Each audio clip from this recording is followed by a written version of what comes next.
রাজনীতিতে একটি আলোচিত ইস্যু সংস্কার একটি চলমান প্রক্রিয়া। বাংলাদেশের ঐতিহাসিক সংস্কার করেছিলেন শহীদ রাষ্ট্রপতি জিয়াউর রহমান। জুলাইয়ের অভ্যুত্থান নিয়ে আমরা এখানে আলোচনা করছি। আপনাদেরকে এই জায়গায় বলে রাখতে চাই, এই মহাপরিকল্পনা মূলত আমাদের প্রিয় নেতা জনাব তারেক রহমান সাহেব 2014 সালের জুলাই মাসে লন্ডনের একটি হোটেলে তার মহাপরিকল্পনার কথা প্রথমে তিনি তখন মহাপরিকল্পনার সমস্ত বিষয়বস্তু তুলে ধরেছিলেন।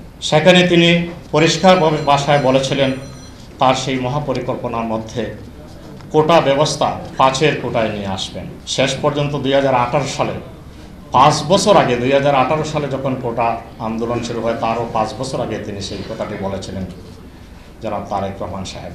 পরে 2024 সালে সে অভ্যুত্থান হলো, কোটা ব্যবস্থার আন্দোলন আবার শুরু হলো।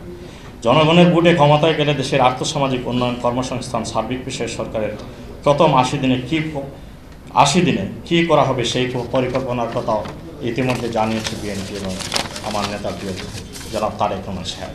এর মধ্যে শিক্ষা ব্যবস্থায় প্রাথমিক স্কুলের শিক্ষকদের অর্থনৈতিক সুবিধা ও সামাজিক মর্যাদা বৃদ্ধি করা হবে এবং তাদের বিশেষ প্রশিক্ষণ কর্মসূচির আওতায় আনা হবে। দেশের ও প্রবাসী শিক্ষাবিদ, পেশাজীবী বিশেষজ্ঞদের সমন্বয়ে বিশেষজ্ঞ কমিটি গঠন করা হবে। স্বাস্থ্যসেবায় রোগ প্রতিরোধকে প্রাধান্য দিয়ে টিকাদান, স্বাস্থ্য শিক্ষা এবং জনসচেতনতা তৈরির একাধিক কর্মসূচি বাস্তবায়ন করা হবে। স্বাস্থ্যকর জীবনযাপন, স্যানিটেশন এবং পুষ্টিকর উপায়ে জনগণের মধ্যে ব্যাপক সচেতনতা সৃষ্টি করা হবে।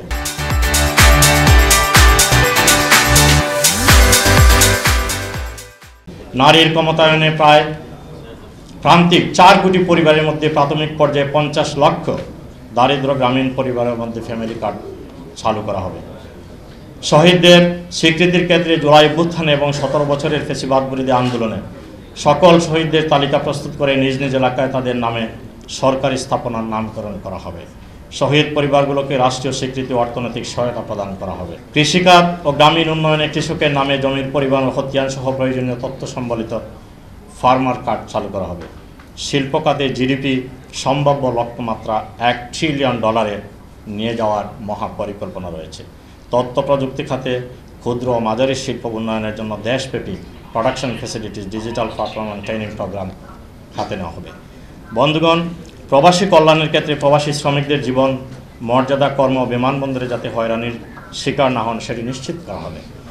নগর ব্যবস্থাপনায় ট্রাফিক সমস্যার সমাধানে দেশে বিদেশে বিশেষজ্ঞ সমন্বয়ে অগ্রাধিকার ভিত্তিতে কার্যক্রম গ্রহণ করা হবে।